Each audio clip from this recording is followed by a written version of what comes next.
Good evening, Sumter School District boys and girls, and thank you for once again sharing your evening with me.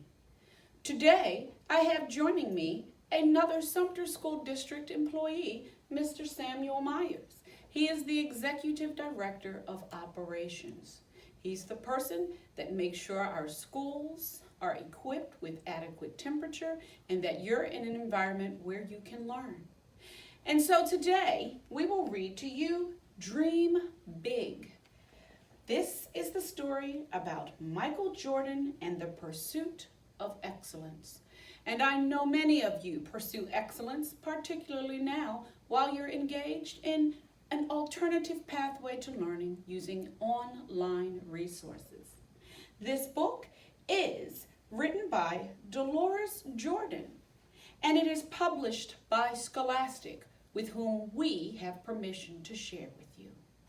So as we begin, 1, 2, 3, all eyes on me. 1, 2, all eyes on you. It's now time to dream big.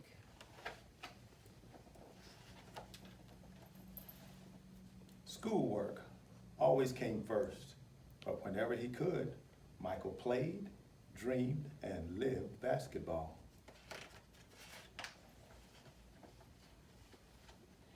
Michael took his basketball everywhere. Every day, when he got off the school bus, he would dribble his basketball home. But his love of his basketball made his mother tell him things like, "Michael, tables are for dining, not dribbling."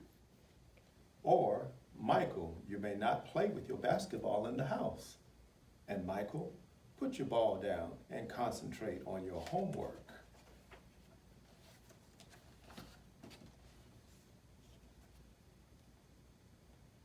Every day after school, Michael and his friends would play pickup games in Michael's backyard or at the Boys Center downtown. They would see who could get 20 shots first. One afternoon, Michael was way behind, not even up to 10. Michael's best friends, Reggie and David, were near 20 points each. "Michael, you better catch up," David said. "Are you dreaming again?"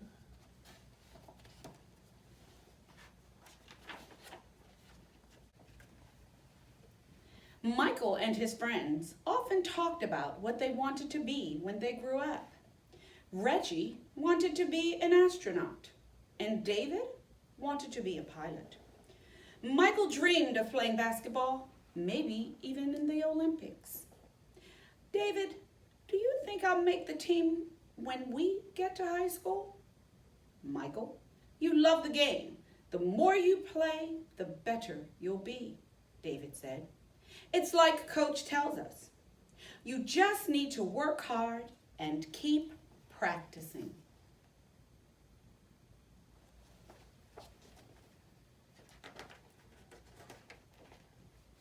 Michael was thinking about what David had said when he and the boys went over to his house to take some practice shots before dinner. "Not so fast, boys. There will be no basketball until your homework is done. Every last page," Mrs. Jordan called. "Mom," Michael said, "that's final. Now scoot." "David and Reggie, see you later," Michael mumbled. Michael knew his mom meant business. Schoolwork was important to her and came first. Basketball was fine, but only after homework was done, and done well. Michael dragged himself to his room to work on Miss Gertrude's math homework.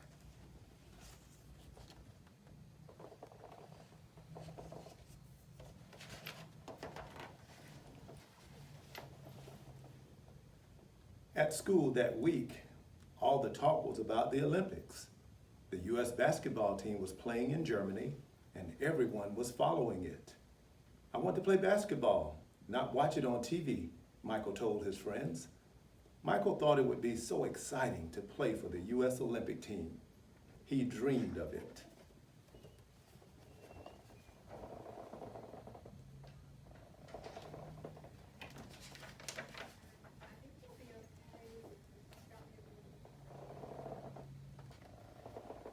On Sunday, September 10th, it rained and rained.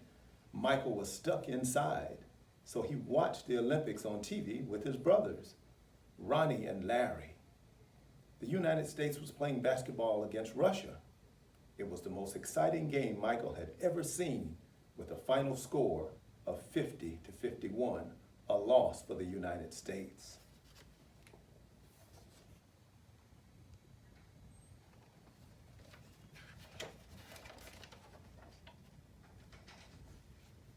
After the game, Michael walked into the kitchen and his mother was preparing dinner and announced, "I am going to be an Olympic champion." "Oh, really?" his mother replied with a smile on her face, not looking up from peeling the potatoes. "That's a long way off and you're just 9. You'll need to work hard starting today to make that happen."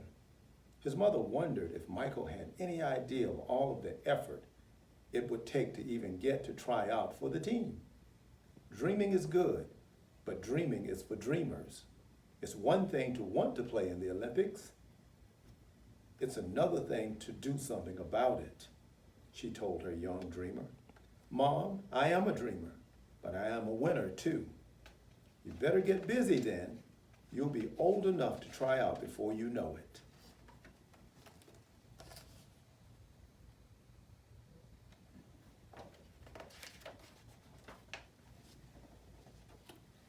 Coach Herring, can I talk to you?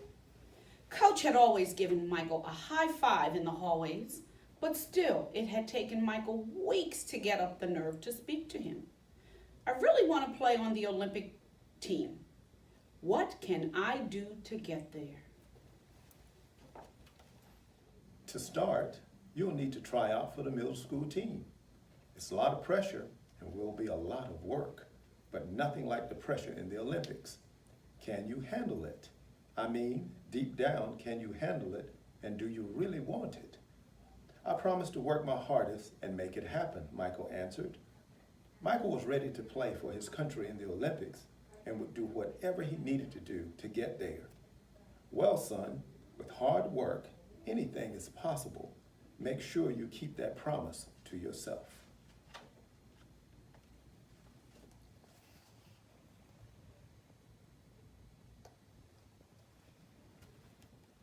The next day, Michael's biggest brother, Larry, was off to Laney High School for a scrimmage.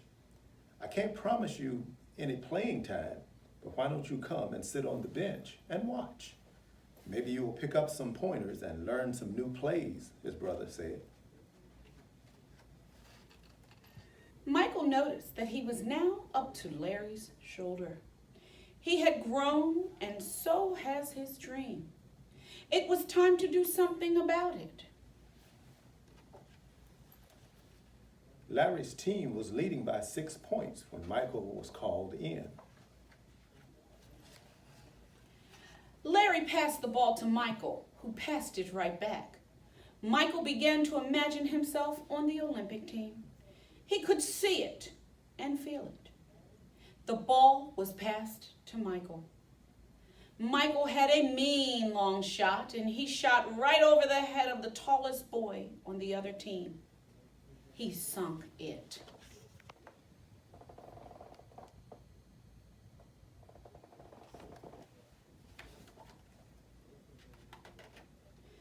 "Mom, the final score was 14-10, and 3 points were mine." "I guess you aren't a dreamer, but a doer, Michael."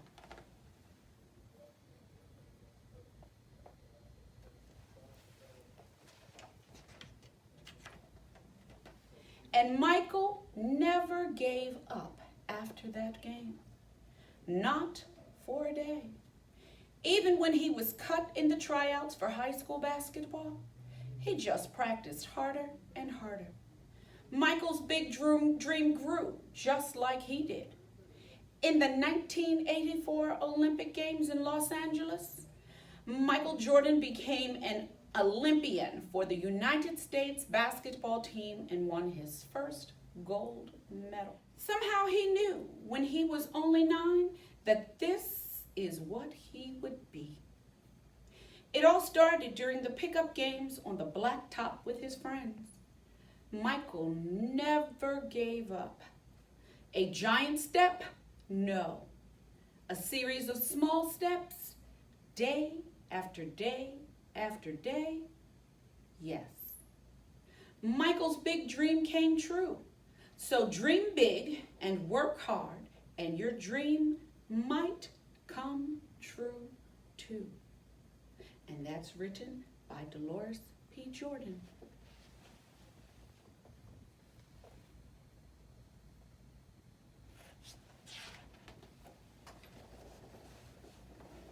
Michael's grandma wrote him a message, and she said, "To Michael, who worked hard to keep the dream alive, and to my 11 grandchildren, follow your dreams and work hard, and they will become reality.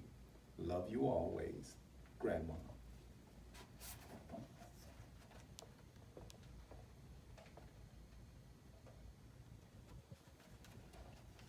And just like Michael Jordan's grandmother and mother influenced him, I want you to continue to dream big.